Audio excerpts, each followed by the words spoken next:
할렐루야. 할렐루야. 저하고 눈이 안 마주치는 분이 몇 분 계세요? 현수 씨 뒤에 누구 앉아 있어요? 맨 뒤에. 희상 선생님 옆에 누구지? 진이? 얘도? 아니, 뒤 옆에. 없어요?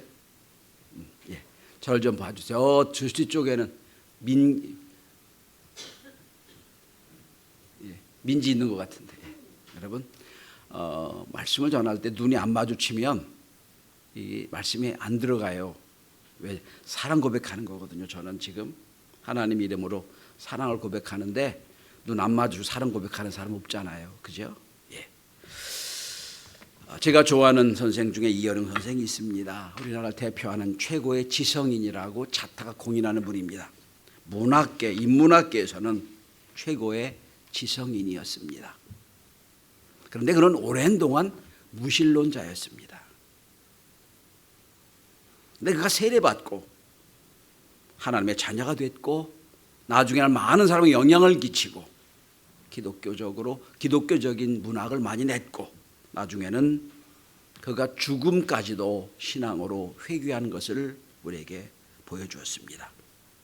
그런데 이분이 이렇게 기독교에 귀한 것은 잘 되고 성공해서가 아니라 그의 딸 이미나 목사의 영향력 때문이었습니다. 똑똑하던 딸이 미국 최고의 로스쿨을 졸업하고 미국 판사로 일하면서 잘 나가던 딸이 이혼도 하게 되고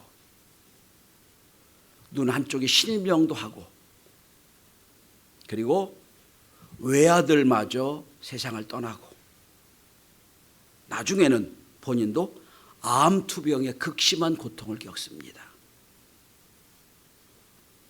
그런데 그 어려운 절망과 고통을 터널을 지나면서도 그는 한 번도 좌절하지 않고 때만 되면 아버지 이어령 교수에게 신앙을 권면했습니다.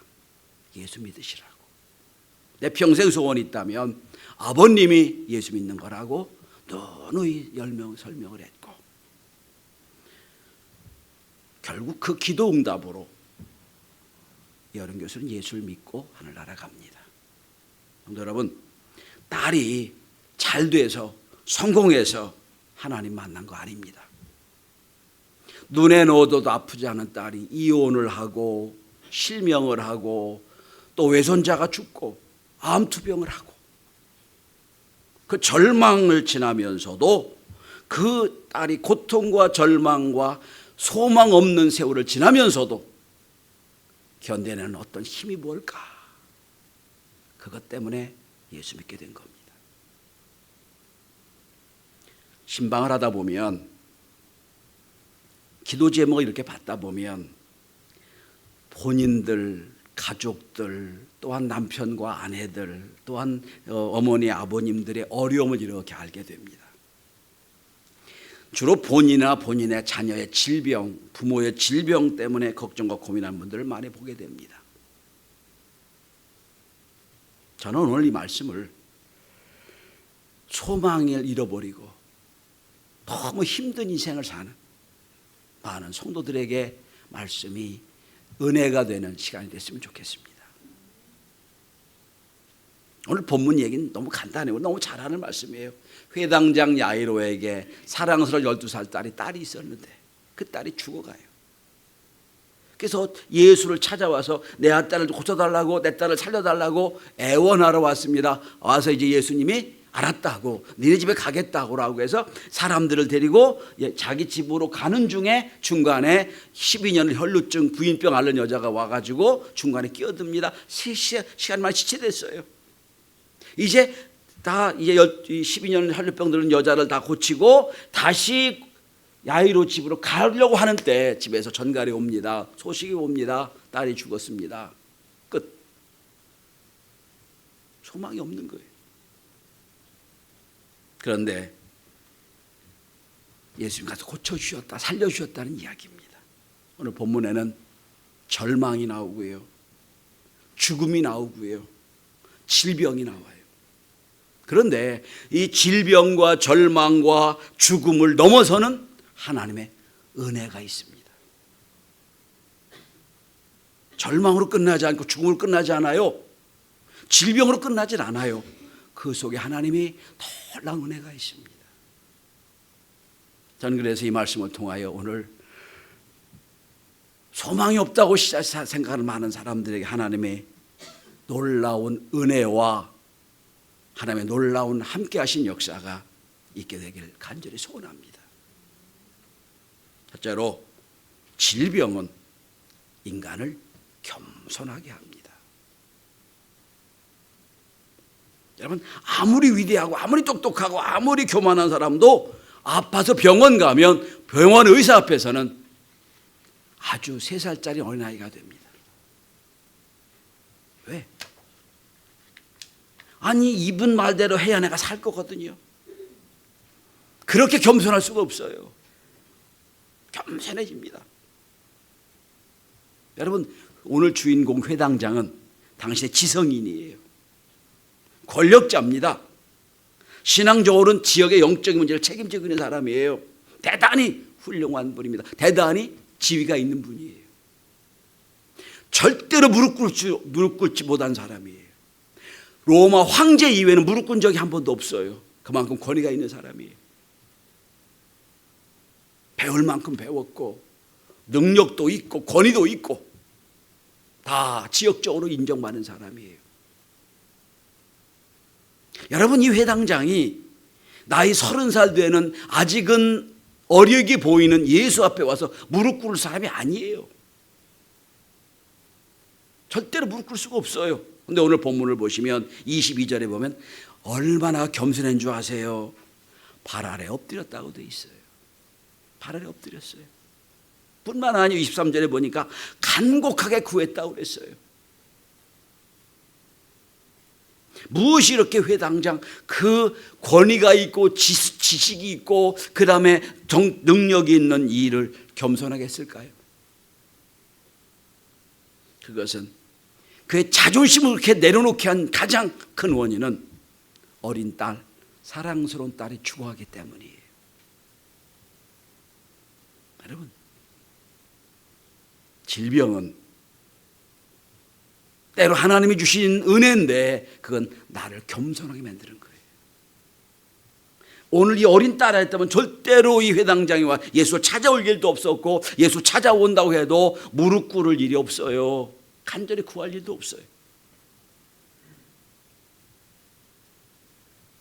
성도 여러분, 나이가 먹어서야 깨닫게 되는 진리가 있어요. 마찬가지입니다. 병들지 않고는 깨달을 수 없는 진리가 있어요. 아파봐야 하는 진리가 있고요. 그 다음에 병들지 못하면 뭐를 못 부르는 찬송가가 있고요. 병들어 봐야 드릴 수 있는 기도가 있어요. 극한의 어려움을 당해봐야 간절한 기도가 나와요. 오늘 여러분 회당장을 보세요. 간절히 구합니다.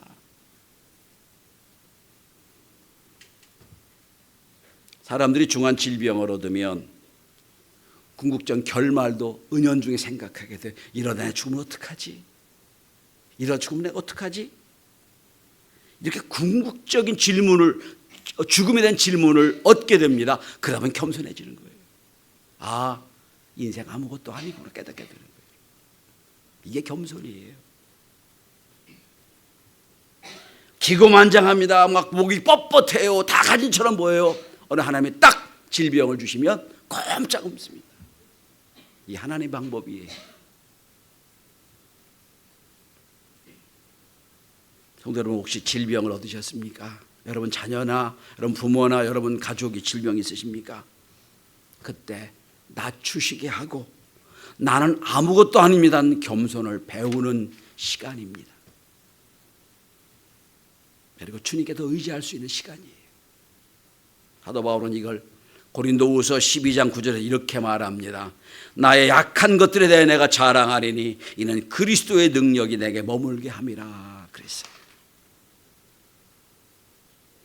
질병을 통해 자기 약함을 알게 돼요. 그리고 주님을 찾게 되는 거란 말씀입니다. 정신의학자이자 상담가이던 빅터 프랭클린, 제가 여러 번 말씀드려야지만 이제 이름이 익숙해지셨죠. 그는 의미 상담요법을 만든 창시자이기도 합니다. 1905년 오스트리아 빈에서 출생했고 97년 92세로 살면서 영향을 많이 주었던 어른이기도 합니다. 그런데 그는 나치에 체포된 3년 동안 포로 수용소에 갇혔습니다. 극심한 환난과 고난을 당합니다. 그 포로 수용소에서 아내도 잃어버리고 부모도 잃어버리고 자녀도 잃어버립니다. 그리고 본인도 장티푸스에 걸려서 3년을 생사의 고락에 왔다 갔다 합니다. 그리고 그거 살아납니다. 그리고 만든 게 두 가지입니다. 살아있는 사람은 삶의 의미에 대하여 책임 있는 대답을 할 수 있어야 된다는 얘기를 합니다. 왜 사느냐 물을 때 질문할 수 있다는, 대답할 수 있다는 거예요. 삶의 이유된 대답을 해라. 두 번째는 삶은 궁극적으로 의미가 있다는 걸 알아라는 겁니다. 이게 삶의 의미의 요법이거든요. 재밌는 얘기 있잖아, 이분. 이게 언제 죽을지 몰라 포로 수용 살면서 너 나와 그럼 죽는 시간이에요. 가스실로 들어가는 시간이거든요. 근데 그는 매일매일 일어나서 깨진 유리 사금파리를 가지고 거울을 보고 아침마다 면도를 했다고 그래요. 그러니까 이 포로 관리하는 사람들이 누구를 데려가려고 해도 프랭클을 보면 언제나 쌩쌩하거든요. 그를 감히 못 데려갔다는 거예요, 여러분. 이게 이번에 이러합니다. 예, 그렇죠? 여러분 포로 수행소 그냥 사는 거잖아요. 사는 거 아니잖아요. 언제 죽을지 모르고 무슨 희망이 있겠어요. 그런데 내가 오늘 사는 나의 의미가 있다는 거예요. 이게 유명한 의미요법 상담이 됩니다. 왜 그렇지요?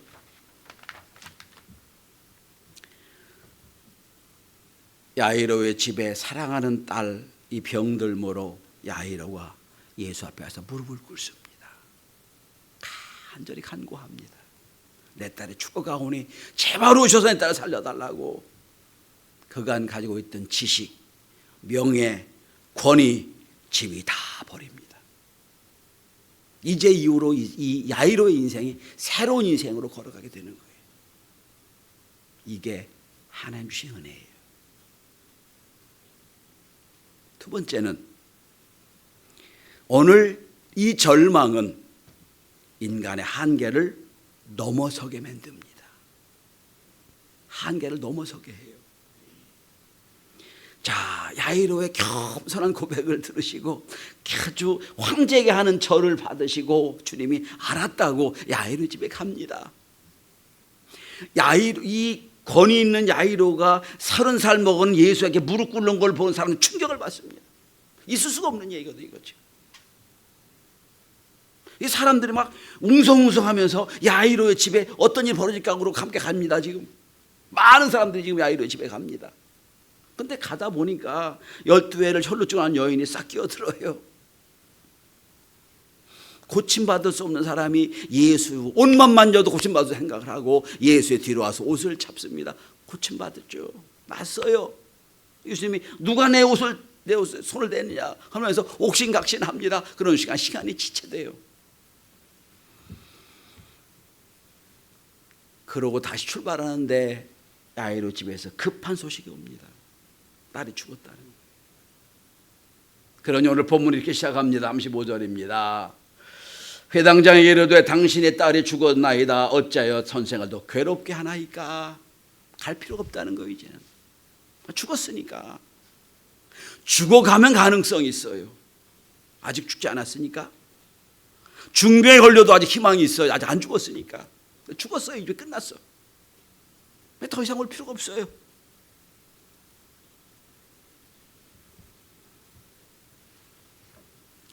병원에 가보면 목사이기 때문에 병원을 자주 가는 편입니다.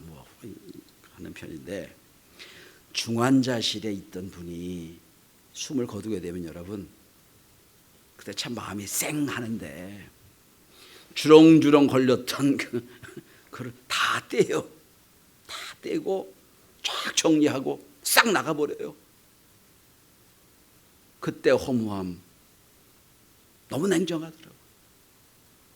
그냥 딱 데리고 가면 끝이야. 그냥 다시 씻어 딱 갈면 다시 끝이야. 이게 더 이상 볼 게 없다는 거. 이제는 끝났으니까. 그죠? 냉혹하잖아요. 상황이 똑같은 상황이에요. 죽었습니다. 끝. 중환자실 하면 주렁주렁 덜렸던 그거 다 꺼내고 이제 각종 기계 다 빼고 이제 딱 가면 끝나는 거예요. 더 이상 희망이 없는 거예요. 여러분, 아버지 야이로 입장에서 한번 생각해 보십시다. 고민이 시작됩니다. 보통이면 예수님 됐습니다. 여기까지 오신 것도 감사합니다. 아이고 조금만 더 일찍 내가 모셨더라면 참 좋았을 거 했습니다. 내 딸이 안 죽었을 텐데 죄송합니다. 그러나 오신 거 감사합니다 라고 끝났다면 더 이상 역사는 안 일어났을 거예요. 여러분이 지금 이런 입장이라면 어떻게 행동하시겠어요? 열심히 기도하고 막 간구하는 게 있는데 상황이 딱 정도가 끝났어. 어떻게 하실래요? 중환자실에 있는데 딱 끝났어. 그럼 주섬주섬 딱 치고 그냥 끝 하시겠어요?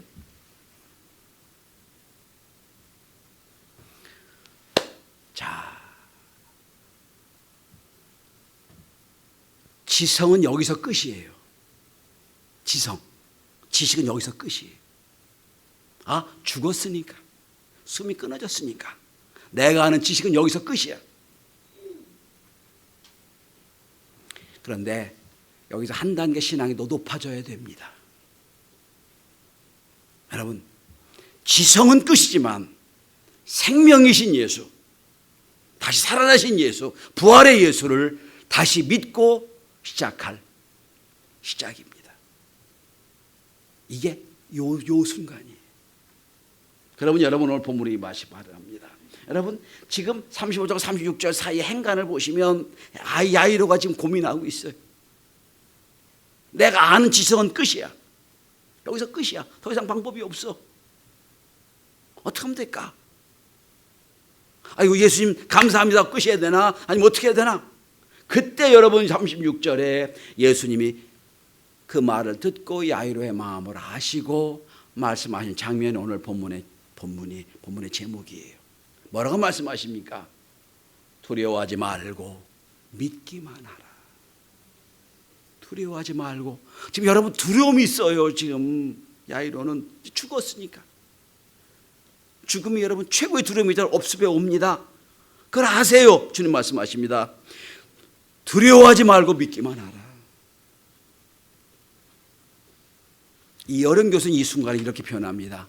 지성에서 영성으로. 여기서 지성은 끝이야. 이제는 영성으로 가야 될 때예요. 지성에서 영성으로.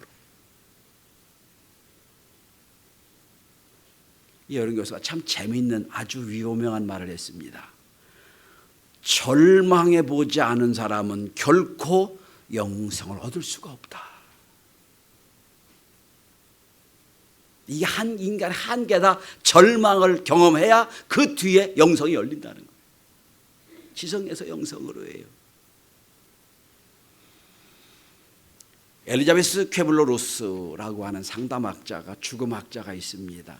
아주 유명한 말 제가 제분 여러 번 소개해드린 적이 있는데 죽음에 관한 최초의 학자이고 전문가입니다. 죽어가는 사람 3,000명 정도를 쫙 죽어가는 시간에 인터뷰를 하고 그리고 책을 냈기도 하고요. 그런데 죽음을 누구보다 잘 아는 사람이에요.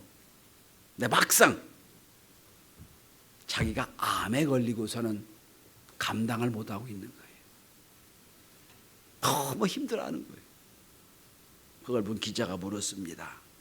아니 당신은 임종하는 사람을 그렇게 많이 보고 그 임종하는 사람을 통해 희망을 많이 줬던 사람인데 왜 정작 당신의 죽음 앞에서는 그렇게 화를 내십니까?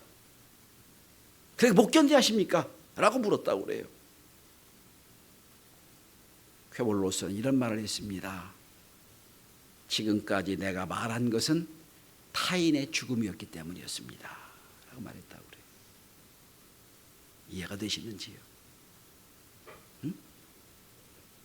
남의 죽음을 보고 내가 판단하고 비판하고 분석했지만 내 죽음 앞에서는 난 무력한 존재라는 걸 안다는 거예요. 여러분, 내 인간이에요. 여러분, 신앙은 지성을 넘어서는 겁니다. 무지성이 아니에요. 응? 미련한 게 아니고요. 그 위에 다른 세계를 아는 거예요. 제가 제일 싫어하는 분들이 몇 분 있어요. 누구냐면 아이고 신학이 무슨 세상 학문이야 라고 공부 안 하는 사람들. 제가 제일 싫어요. 그런 분도 있어요. 지금도. 지금도 여러분이 신문 인터넷 보면 고등학교 졸업하고 대학도 졸업 들어가지 못할 그런 분들을 모여가지고 그냥 신학 공부 시킨다고 해서 이게 되냐고 그러면 신학은 이 땅 지식이 아니라고 이런 얘기를 하는 아주 제가 경멸합니다. 무지야 그건. 그건 아니거든요. 지성 위에 영성이 있는 거예요. 지성을 넘어서 영성으로 가는 거라고요. 지성을 밟고 넘어서야 깊은 영성이 있는 거지 지성이 없이 영성 그건 아니에요. 그럼 잘못하면 무당되고요. 잘못하면 사입이 되는 거예요. 자, 오늘 좀 야이로가 요 지점에 나와 있어요. 끝인데 세상 지식으로는 끝인데 어떻게 해야 될까? 주님 말씀하십니다. 두려워하지 말고 믿기만 해라 말씀하세요. 임마누엘 칸트가 여러분 잘 아시는 순수 이성 비평을 쓴 분이잖아요. 철학계 대부죠. 이분이 이런 말을 했습니다. 하나님의 능력을 원한다면 내 이성을 제한해라. 이성을 제한해라. 판단 금지해라. 이거예요. 여러분. 이성은 끝이야 여기야. 이성은 끝이야 여기. 더 이상 설명이 안 돼. 근데 자꾸 우리는 하나님의 일을 자꾸 이성적으로 판단하려고 들어요. 그게 역사가 안 일어나는 거지요.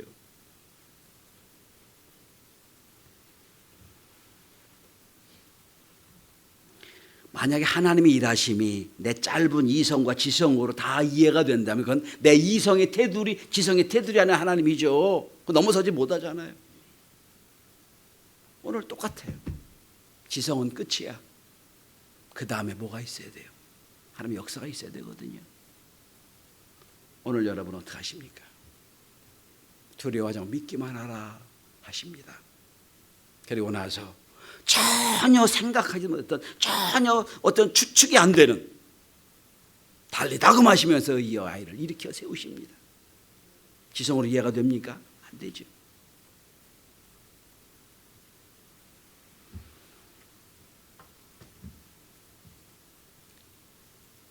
하나님이요 이제 끝이다라고 하기 전까지는 끝이 아니에요.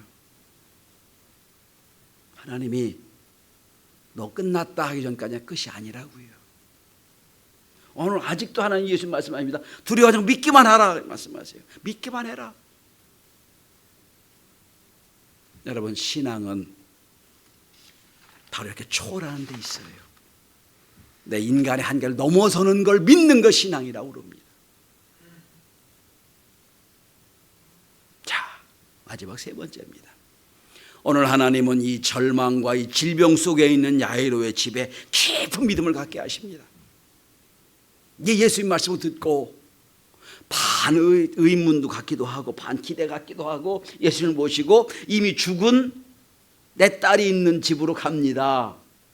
그런데 본문을 잘 보셔야 돼요. 많은 무리가 쫓아왔거든요. 무리를 다 내려보내세요. 그리고 베드로와 요한과 야고보 3명만 데리고 지금 야이로 집에 갑니다. 자, 한번 보시기 바랍니다. 40절 한번 보시면 다 내보내신 후에 아이의 부모와 또 자기와 함께한 자들 3명이죠. 데리고 아이의 있는 곳에 들어가. 몇 명만 소수의 무리만 딱 들어가는 거예요.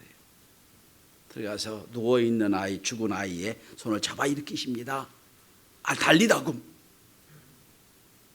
이 아이가 죽은 게 잔다고 그랬거든요. 마치 자는 아이를 잡아일으킨 것처럼 잡아일으킵니다. 달리다금, 소녀 일어나라 라고 잡아일으켰습니다.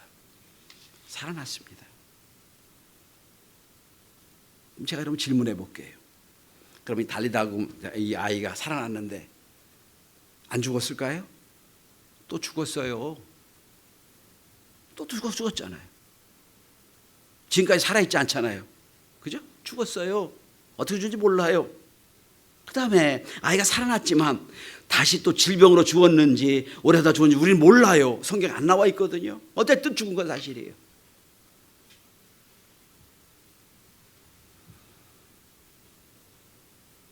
여러분 무슨 말씀드리려고 하느냐면 기적은 날마다 일어나는 게 아니에요.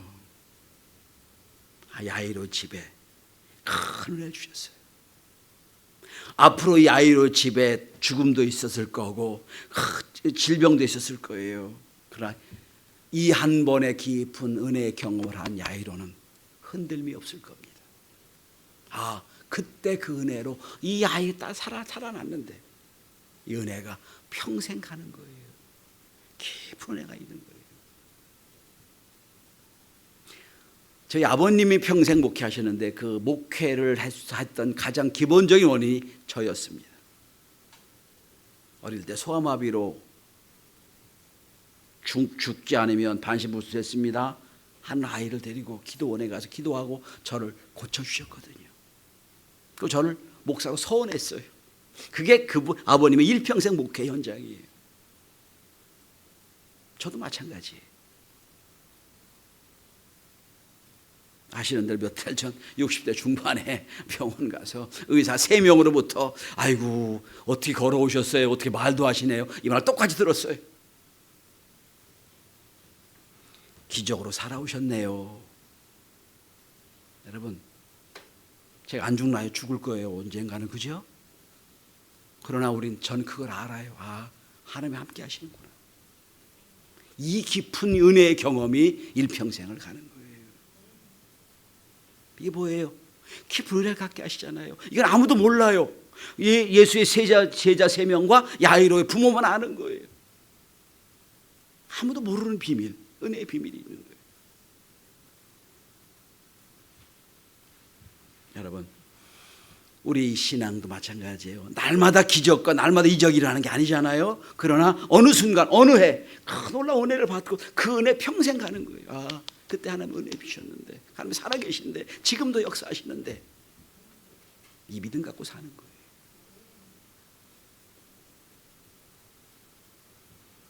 자신의 지성과 절망의 한복판에서 머뭇거리는 야이로에게 주님 말씀하십니다. 두려워하지 말고 믿기만 해라. 두려워하지 말고 믿기만 해라. 나는 부활이요 생명인 나를 믿는 자는 죽어도 살겠고 살아 믿는 자는 영원히 죽지 아니하리라. 이 말씀이 절망이라고 할 수가 없다고 생각되는 여러분들이 있다면 시성 너머의 영성으로 하나님이 함께 하신 은혜를 경험하는 아름다운 기회가 되시기를 주의 이름으로 축원합니다. 기도합니다.